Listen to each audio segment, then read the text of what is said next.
Good afternoon friends, I am Akanksha Singh. Welcome study by Yatharv Singh. I hope friends आप लोग बहुत अच्छे होंगे। किस तरफ चलते हैं। क्वेश्चन फर्स्ट है, who composed the famous line if winter comes can spring be far behind. Friends ये क्वेश्चन यही पूछ रहा है कि ये जो फेमस लाइन है इसको किसने कंपोज्ड किया है। If winter comes can spring be far behind.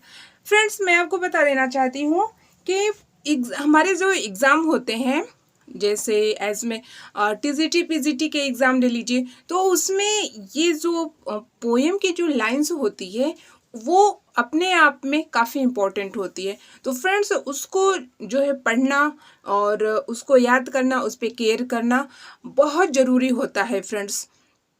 क्योंकि जब तक हम जानेंगे नहीं कि ये किस पोएम की लाइन्स है और इसको किसने कंपोज्ड किया है, तो जब तक हमको ये पता नहीं रहेगा तब तक हम अपना आंसर कैसे देंगे, नहीं दे पाएंगे फ्रेंड्स।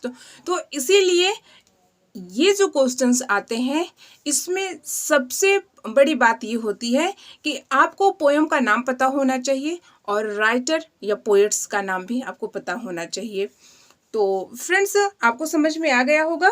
चलिए अपने क्वेश्चन की तरफ चलते हैं। तो फ्रेंड्स इसका करेक्ट आंसर है, ऑप्शन ए है सेल्ली, ऑप्शन बी है किड्स, ऑप्शन सी है वर्ड्सवर्थ, ऑप्शन डी है नन ऑफ एबव। तो फ्रेंड्स इसका करेक्ट आंसर ए है। इसका करेक्ट आंसर सही होगा सेल्ली। ये जो लाइन है इसको सेल्ली ने किया था। और फ्रेंड्स आपको बता देना चाहती हूँ कि he is taken from ode to west wind composed by PB Shelley in 1819। Friends ये जो है ओड टू वेस्ट वाइंड की है और पीबी सेल्ले के द्वारा कंपोज्ड किया गया है 1819 में। आई होप फ्रेंड्स आपको समझ में आ गया होगा। एक क्वेश्चन में आपको 3 आंसर मिल रहे हैं फ्रेंड्स, तो इस बात को आप केयर करेंगे और मन से पढ़ेंगे। चलिए फ्रेंड्स नेक्स्ट क्वेश्चन की तरफ चलते हैं। Who composed the famous line our sweetest songs are those that tell of saddest thought. Friends इसका करेक्ट आंसर बताना है, तो इसका करेक्ट आंसर है सेल्ली है।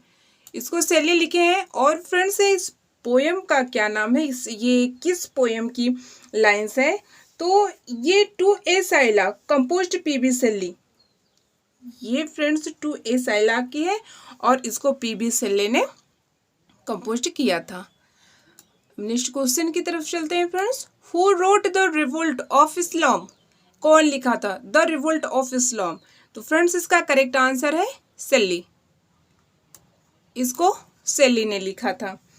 और फ्रेंड्स ये पब्लिश्ड हुई थी इन 1818 1818 में पब्लिश्ड हुई थी the revolt of Islam. Friends इसको आप लोग ध्यान देंगे और पोएम का भी ये जो इसका नाम भी आप लोग याद रख लीजिए। The revolt of Islam PB Shelley लिखे हैं और 1818 में ये पब्लिश्ड हुआ था। नेक्स्ट क्वेश्चन की तरफ चलते हैं friends. Shelley's Alastor is also called. Shelley's का एलोस्टर है भी कॉल्ड कहा जाता है। Option A spirit of solitude, option B है Queen, option C stanza written in dejection near Naples, option D है नन ऑफ दिस। तो फ्रेंड्स इसका करेक्ट आंसर बताना है, तो इसका करेक्ट आंसर ए है द स्पिरिट ऑफ सॉलिट्यूड। इसका करेक्ट आंसर है। फ्रेंड्स कुछ इसके बारे में जानकारी ले लेते हैं। PB Shelley's Alastor is also known the spirit of solitude a blank verse was published with shorter poem in 1816। क्या कहने का मतलब है फ्रेंड्स कि ये एलोस्टर जो है द स्पिरिट ऑफ सॉलिट्यूड के नाम से भी जाना जाता है। ये एक ब्लैंक वर्स है और 1816 में ये पब्लिश्ड हुआ था। अब नेक्स्ट क्वेश्चन की तरफ चलते हैं। Who has composed the following line. ये निम्न लाइन किसने कंपोज्ड किया है। To me that cup has been dealt in another measure. इसका करेक्ट आंसर बताना है। ऑप्शन ए है जॉन किट्स, ऑप्शन बी है पीबी सेल्ली, ऑप्शन सी है रॉबर्ट साउथी, ऑप्शन डी है शेक्सपियर। तो फ्रेंड्स इसका करेक्ट आंसर बताना है, तो इसका करेक्ट आंसर है बी। यस इसका करेक्ट आंसर बी है। फ्रेंड्स ये जो लाइन है पोएम का नाम भी जान लेते हैं। To me that cup has been drilled another measure. Friends ये जो लाइन है पीबी शेल्ली की stanza written in dejection near Naples की ये लाइन है। फिर से सुनेंगे friends, stanza written in dejection near Naples की ये लाइन है और पीबी शेल्ली ने इसको लिखा है। आई होप फ्रेंड्स आपको समझ में आ रहा होगा। फ्रेंड्स आज मैक्सिमम क्वेश्चन हम लोग पीबी शेल्ली से पढ़ेंगे एंड गॉल्सवर्दी को भी पढ़ेंगे। और इसके पहले वाली जो वीडियो है फ्रेंड्स उसमें maximum question Wordsworth and Shakespeare questions थे और आज जो है पीबी शेल्ली और गॉल्सवर्दी के क्वेश्चंस को हम लोग कवर करेंगे। सो फ्रेंड्स नेक्स्ट क्वेश्चन की तरफ चलते हैं। Romanticism and idealism are main features of. Romanticism और आइडियलिसिज्म का मेन फीचर क्या है, इसका करेक्ट आंसर बताना है। ऑप्शन ए है रोमांटिक लिटरेचर, ऑप्शन बी है विक्टोरियन लिटरेचर, ऑप्शन सी है एलिजाबेथन लिटरेचर और ऑप्शन डी है वेस्टर्न लिटरेचर। तो इसका करेक्ट आंसर बताना है फ्रेंड्स। तो इसका करेक्ट आंसर है सी एलिजाबेथन। इसका करेक्ट आंसर है एलिजाबेथन लिटरेचर। अब नेक्स्ट क्वेश्चन देखते हैं। The line the was war for death immortal bird occurs in. इसका करेक्ट आंसर बताना है फ्रेंड्स। ऑप्शन ए है टू शाइलॉक, ऑप्शन बी है द नाइटिंगेल, ऑप्शन सी है ode to nightingale, option D है darkling thrush. तो इसका correct answer बताना है। तो इसका करेक्ट आंसर है सी ओड टू नाइटिंगेल। इसका करेक्ट आंसर है ओड टू नाइटिंगेल। और फ्रेंड्स इसको जॉन कीट्स लिखे हैं। ओड टू नाइटिंगेल में एक सॉरी फ्रेंड्स 61 लाइन्स है, मीन्स 61 लाइन है। नेक्स्ट क्वेश्चन की तरफ चलते हैं। Keats poem la belle dame sans merci is. Keats के जो poem la belle dame sans merci है फ्रेंड्स क्या है ये आपको बताना है। तो इसका करेक्ट आंसर है ए बल्लड है। ये क्या है, एक बल्लड है। अब नेक्स्ट क्वेश्चन की तरफ चलते हैं। Who wrote the necessity of Athens. Who wrote the necessity of Athens. The necessity of Athens कौन लिखा है। ऑप्शन ए है क्रिस्टोफर मार्लो, ऑप्शन बी है ऑस्कार वाइल्ड, ऑप्शन सी है बैरन, ऑप्शन डी है शेल्ली। तो फ्रेंड्स इसका correct answer होगा D Shelley. The necessity of Athens को शेल्ली लिखे हैं। अब फ्रेंड्स चलते हैं नेक्स्ट क्वेश्चन की तरफ। In which years, one second friends, in which years did Wordsworth add his preference to the lyrical ballad. Wordsworth की जो लिरिकल बल्लड है वह प्रेफरेंस कब ऐड हुई थी, एड हिज प्रेफरेंस हुई थी। तो इसका करेक्ट आंसर होगा फ्रेंड्स 1800। फ्रेंड्स इसके पहले की वीडियो आप देखेंगे तो उसमें वर्ड्सवर्थ को हम लोग काफ़ी डिटेल में पढ़े हैं, लिरिकल बल्लड के बारे में भी। तो फ्रेंड्स अगर आप उसको देखेंगे तो आपको अच्छे से समझ में आ जाएगा। तो आई होप फ्रेंड्स कि आप वीडियो देख लेंगे और आपको इजीली समझ में आ जाएगा। चलते हैं नेक्स्ट क्वेश्चन की तरफ। Who wrote tales from Shakespeare. The tale sorry friends tales from Shakespeare कौन लिखा है। ऑप्शन ए है चार्ल्स लैम्प, ऑप्शन बी है विलियम हैजलिट, ऑप्शन सी है ली हंट, ऑप्शन डी है चार्ल्स लैम्प एंड मैरी। तो फ्रेंड्स करेक्ट आंसर डी सही है। इसका करेक्ट आंसर डी होगा, Charles and Mary Lamb. Next question की तरफ चलते हैं। The title of Shelley's incomplete dream एलोग्री is. Option A है मंट ब्लैंक, ऑप्शन बी है revolt of Islam, option C है एलोस, ऑप्शन डी है the triumph of life. The title of Shelley's incomplete dream allegory का जो शेल्ली की dream एलोग्री है वो incomplete है, तो उसका टाइटल क्या है तो इसको आपको बताना है। तो इसका करेक्ट आंसर है D the triumph of life. इसका करेक्ट आंसर होगा फ्रेंड्स। तो ये जो है लास्ट मेजर वर्क है पीबी शेल्ली का, triumph of life was the last major work by PB Shelley. ये पीबी शेल्ली का लास्ट मेजर वर्क है। आई होप फ्रेंड्स आपको समझ में आ रहा होगा। नेक्स्ट वीडियो की तरफ चलते हैं, सॉरी फ्रेंड्स नेक्स्ट क्वेश्चंस की तरफ चलते हैं। Who is called the Prince of English atheist. The Prince of English atheist कौन कहा जाता है? इंग्लिश निबंध का राजकुमार कौन कहा जाता है? तो आपको करेक्ट आंसर बताना है। ऑप्शन ए है फ्रांसिस बेकन, ऑप्शन बी है जोसेफ एडिसन, ऑप्शन सी है चार्ल्स लैम्प, ऑप्शन डी है और एल स्टीवसन। तो फ्रेंड्स इसका करेक्ट आंसर है चार्ल्स लैम्प। चार्ल्स लैम्प को the Prince of English atheist कहा जाता है। अब नेक्स्ट क्वेश्चन देखते हैं। The poetry of romantic revival is a revolt against. Romantic revival is a revolt against है पोएट्री की। तो इसका करेक्ट आंसर आपको बताना है फ्रेंड्स। तो इसका करेक्ट आंसर है B, bondage of classical rules of poetic diction. इसका करेक्ट आंसर बी है। नेक्स्ट क्वेश्चन की तरफ चलते हैं। Which of the following poets was influenced by Godwin. Godwin के द्वारा निम्न में से कौन सा पोएट इन्फ्लुएंस बाय गॉडविन के द्वारा है? तो इसका करेक्ट आंसर आपको बताना है। ऑप्शन ए है शेक्सपियर, ऑप्शन बी है वर्ड्सवर्थ, ऑप्शन सी है शेली, ऑप्शन डी है टेनिसन। तो फ्रेंड्स इसका करेक्ट आंसर सी होगा। इसका करेक्ट आंसर सी है, शेली है। To me the meanest flower that blows can give thoughts that too oftenly too deep for tears. Who said it? कौन कहा? Option A है John Keats, option B है Alfred Tennyson और option C है PB शेली और option D है none of above. तो friends ये जो लाइन है किसने कहा है? तो आपको बताना है। तो इसका होगा नन ऑफ एबव। इसमें से ये किसी का नहीं है, न ये जॉन किट्स का है, न अल्फ्रेड टेनिसन का है, न पीबी शेली का है।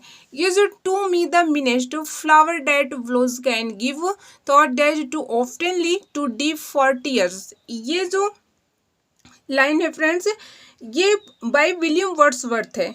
ये विलियम वर्ड्सवर्थ के द्वारा लिखा गया ओड इमॉर्टैलिटी, सॉरी फ्रेंड्स इनके जो ओड है intimations of immortality from recollection of early childhood. I hope friends आप समझ गए होंगे। एक बार फिर सुन लीजिए। Ode intimation of immortality from recollection of early child. By question की तरफ चलते हैं। Is the main theme of the most of Galsworthy's plays. Galsworthy का जो प्ले है उसका मेन देम आपको बताना है फ्रेंड्स। तो इसका फैमिली स्टोरी तो होगा नहीं, इसका ये करेक्ट होगा of social problem his time. इसका करेक्ट आंसर बी है, of social problems his time. Friends next question की तरफ चलते हैं। Which of the following does not belong to Galsworthy three trilogies. निम्न में से कौन सा गोल्सवर्दी का थ्री ट्रिलोजी से बिलोंग नहीं है? ऑप्शन ए है man of property, option B है the Forsyte saga, option C है the modern comedy, option D है the end of the chapter. तो इसका करेक्ट आंसर बताना है। तो इसका करेक्ट आंसर है द मैन ऑफ प्रॉपर्टी। इसका करेक्ट आंसर है ए। वन सेकेंड फ्रेंड्स, इसका करेक्ट आंसर ए है, द मैन ऑफ प्रॉपर्टी। अब फ्रेंड्स नेक्स्ट क्वेश्चन की तरफ चलते हैं। John Galsworthy was born in the years. Galsworthy का जन्म किस ईयर्स में हुआ था? तो ये आपको बताना है। तो इसका करेक्ट आंसर है बी, 1867, 1867 में जॉन गोल्सवर्दी का जन्म हुआ था। नेक्स्ट क्वेश्चन देखते हैं friends. In Galsworthy's justice the law is what? It is a majestic edifice sheltering all the use, each stone of which rests on another has been set by। ये कौन कहा? तो आपको इसको बताना है, इसमें करेक्ट आंसर बताना है फ्रेंड्स आपको। तो इसका करेक्ट आंसर है 1 सेकेंड फ्रेंड्स, नीचे भी देख लेते हैं। यस यस,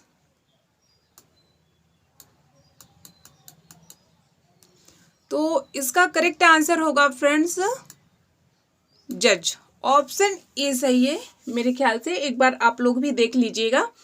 ऑप्शन ए सही है। क्वेश्चन 20 जो 20 है उसका करेक्ट आंसर ए है। एक बार आप लोग भी देख लीजिएगा इसको। Which of the following works is not one of Galsworthy's play? Which of the following works not one of Galsworthy's play? Galsworthy के प्ले में निम्न में से कौन सा कार्य नहीं किया है? तो इसका आंसर बताना है। ऑप्शन ए है the silver box, option B है the silver spoon, option C है the sorry friends strife, option D है जस्टिस। तो इसका करेक्ट आंसर मैं आपको बता दूं फ्रेंड्स। देखिए ऐसे जो ये ऐसे क्वेश्चन में कंफ्यूज करने के लिए पूछते हैं। अब देखिए ये तो सारे जो प्ले हैं ये गोल्सवर्दी के ही हैं, लेकिन क्वेश्चन हमसे क्या पूछ रहा है? Which of the following work is not, work is not मतलब कार्य नहीं किए हैं। गोल्सवर्दी जो ये प्ले में कार्य निम्न में से कार्य नहीं किए हैं। तो जब तक हम उनके प्ले किसी भी राइटर हो या पोएट हो, जब तक उनके जो है कि हमको पोएम का नाम नहीं पता रहेगा, जब तक प्लेस का नाम नहीं पता रहेगा फ्रेंड्स, तब तक हम उसको आंसर नहीं कर पाएंगे। उसको वही उल्टा का पलटा आंसर लगा के हम लोग चले आएंगे। तो फ्रेंड्स ऐसे तर क्वेश्चन पे हमको केयर करना है। तो इसमें फ्रेंड्स ये जो चारों देख रहे हैं आप प्लेस, ये सब गोल्सवर्दी के हैं। द सिल्वर बॉक्स भी गोल्सवर्दी का है, और द सिल्वर स्पून भी गोल्सवर्दी का, स्ट्राइप भी गोल्सवर्दी का, और जस्टिक भी गोल्सवर्दी का है। द सिल्वर बॉक्स 1916 में आया था, द सिल्वर स्पून 1926 में आया था, और स्ट्राइप 1919 में आया था, और जस्टिक 1910 में आया था। तो फ्रेंड्स ये ब्रैकेट में आप देख लीजिए, ये जो सारे हैं फ्रेंड्स ये सब गोल्सवर्दी के हैं। आई होप फ्रेंड्स आपको समझ में आ गया होगा। नेक्स्ट क्वेश्चन की तरफ चलते हैं। John Galsworthy style is remarkable for? John Galsworthy की style is remarkable for. Option ये है its strength and elasticity, option B है इट्स पावरफुल स्वीप और ब्रिलियंट इलस्ट्रेशंस, ऑप्शन सी है its deep philological analysis, option D है all the above. तो friends इसका correct answer होगा, जहां तक मैं जानती हूं तो इसका करेक्ट आंसर है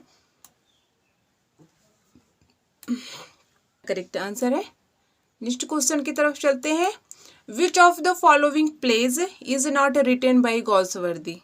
अब देखिए फ्रेंड्स उस क्वेश्चन से इस क्वेश्चन से कितने डिफरेंस है फ्रेंड्स। जब तक हम लोग केयर नहीं करेंगे तब तक हम लोग कुछ नहीं समझ पाएंगे। अब देखिए यहाँ पे क्या है, which of the following plays is not written by Galsworthy, इसमें से कौन सा गोल्सवर्दी नहीं लिखे हैं? तो इसका करेक्ट आंसर बताना है। The silver box, weavers joy, a doll's house.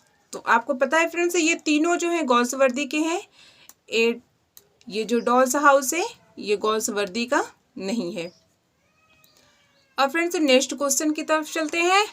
The first play by John Galsworthy was, ये भी ज़्यादातर क्वेश्चन फ्रेंड्स ये टीजीटी के क्वेश्चन है। ये गोल्सवर्दी के को जो है कि ये भी क्वेश्चन ज़्यादातर पूछे जाते हैं। उनके फर्स्ट प्ले लास्ट प्ले के बारे में भी पूछा जाता है। तो the first play by John Galsworthy was, Galsworthy का फर्स्ट प्ले कौन सा था ये आपको बताना है। तो ये था द सिल्वर बॉक्स, ये उनका फर्स्ट प्ले था। जॉन गोल्सवर्दी का first play the silver box है। आई होप फ्रेंड्स आपको समझ में आ गया होगा। In which play of Galsworthy do we have William Falder? In which play Galsworthy do we have William Falder? Option ये है लॉयल्टीज, ऑप्शन बी है the silver box, option D है जस्टिक, ऑप्शन डी है स्ट्राइफ। तो इसका correct answer बताना है। तो इसका करेक्ट आंसर है सी, जस्टिक।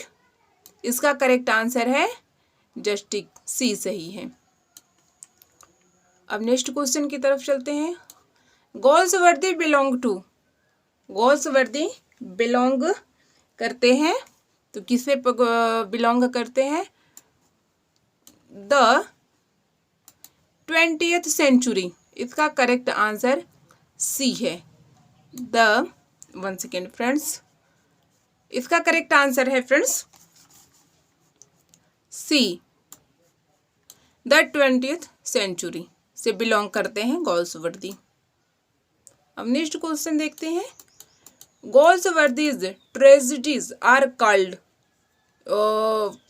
गोल्सवर्दीज की ट्रेजिडी कॉल्ड है, कही जाती है, क्या कही जाती है फ्रेंड्स? तो tragedy comedies, heroic tragedy, social tragedy, classical tragedy. तो ये होगा सोशल ट्रेजिडीज। 1 सेकेंड फ्रेंड्स, इसका करेक्ट आंसर सी है, सोशल ट्रेजिडी इसका करेक्ट आंसर है। अब नेक्स्ट क्वेश्चन की तरफ चलते हैं।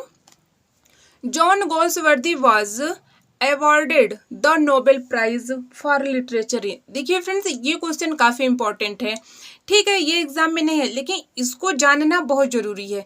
या आप कभी आपको पढ़ाने का ही मौका मिले तो या एग्ज़ाम में ही पूछ दें, तो ये जानना बहुत ज़रूरी है फ्रेंड्स, और ये काफ़ी इम्पॉर्टेंट भी है। तो आई होप फ्रेंड्स कि आप इसको केयर करेंगे कि जॉन गोल्सवर्दी को नोबेल प्राइज़, लिटरेचर में नोबेल प्राइज़ का अवार्ड कब मिला था। तो इसका करेक्ट आंसर आपको बताना है। तो इसका करेक्ट आंसर है बी, 1932 में इनको Nobel. And Neymar of deconstruction is, the originator and Neymar of deconstruction is। Option ये है जैक्यूज डेरिडा, ऑप्शन बी है फ्रीडरिश नीत्शे, ऑप्शन सी है the Martin Hedger, option D है द सिगमंड फ्रॉइड। तो इसका करेक्ट आंसर बताना है फ्रेंड्स आपको। इसका करेक्ट आंसर होगा ए। 1 सेकेंड फ्रेंड्स, इसका correct answer A A, Jacques Derrida इसका करेक्ट आंसर होगा। आई होप फ्रेंड्स आपको समझ में आ रहा होगा। अब चलते हैं नेक्स्ट क्वेश्चन की तरफ। Galsworthy's the country's house present, Galsworthy's the country's house present. तो इसका करेक्ट आंसर है, इसका करेक्ट आंसर ए है द अपर क्लास। इसका करेक्ट आंसर ए है the upper class. Galsworthy's masterpiece is, option A है द मैट्रिशियन, ऑप्शन बी है the Freelands, option C है the Forsyte saga, option D है fraternity. तो इसका correct answer आपको बताना है। तो इसका करेक्ट आंसर है सी।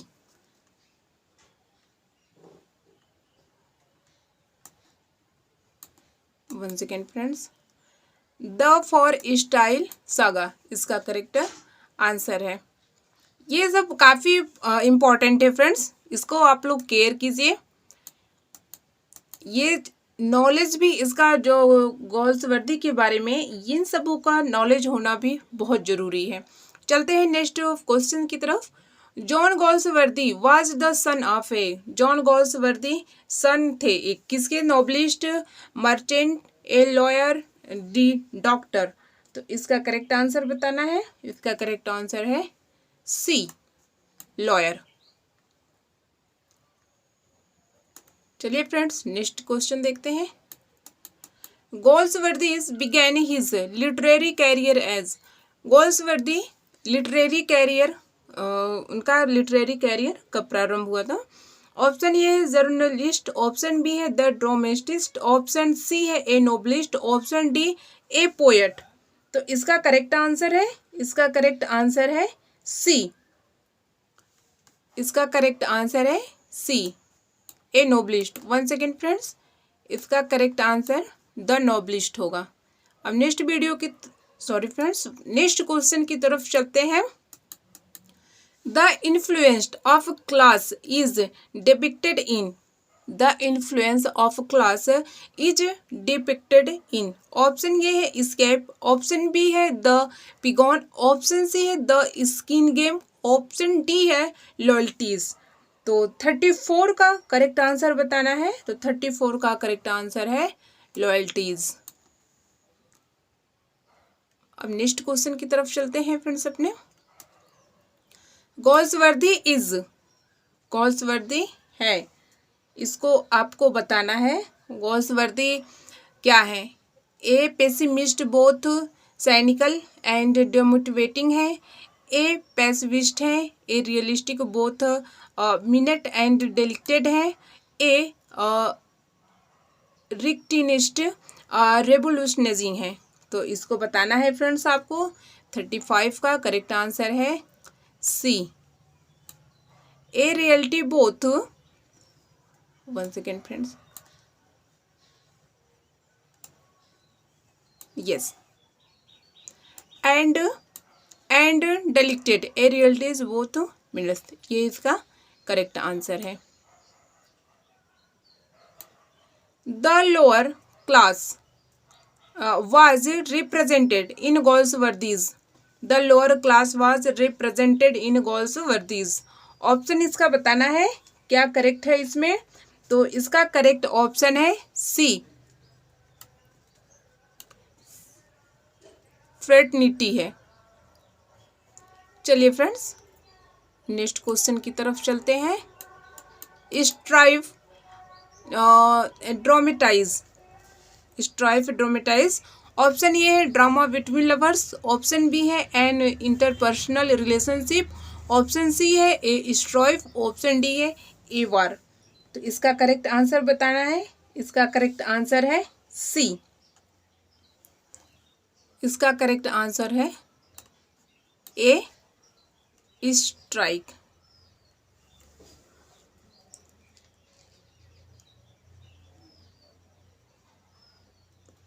इसके बारे में कुछ जानकारी ले लेते हैं फ्रेंड्स। स्ट्राइफ गोल्सवर्दी की थर्ड प्ले है, ध्यान दीजिएगा फ्रेंड्स आप लोग। स्ट्राइफ जॉन गोल्सवर्दी की थर्ड प्ले है, और ये जो फर्स्ट हुआ था 1919 में ड्यूक ऑफ यॉर्क थिएटर में, ड्यूक ऑफ यॉर्क थिएटर में 1919 में इसका प्रोड्यूस्ड पहली बार हुआ था। और ये सॉरी फ्रेंड्स, ये गोल्सवर्दी की तीसरा प्ले है। आई होप फ्रेंड्स आपको समझ में आ गया होगा। और एक जानकारी आपको ये भी मिल गई कि ये जो है 1919 में इसका जो फर्स्ट प्रोड्यूस्ड हुआ था 1919 में, और यह ड्यूक ऑफ यॉर्क थिएटर का नाम है ड्यूक ऑफ यॉर्क्स, उसी में इसका फर्स्ट प्रोड्यूस हुआ था। विच of the following Eliot's characters is different from the rest, इसका करेक्ट आंसर बताना है फ्रेंड्स। तो इसका करेक्ट आंसर है बी, इसका करेक्ट आंसर है बी, जे एल्फ्रेड प्रूफ्रोक। इसका correct answer, one second friends, इसका करेक्ट आंसर है जे अल्फ्रेड प्रूफ्रोक। अब चलते हैं फ्रेंड्स नेक्स्ट क्वेश्चन की तरफ। Which of D S. Lawrence novel is said to be strongly autobiographical, which किसका D S. Lawrence novel is said to be strongly autobiographical. तो इसका करेक्ट आंसर बताना है फ्रेंड्स। तो इसका करेक्ट आंसर है डी, इसका करेक्ट आंसर है डी।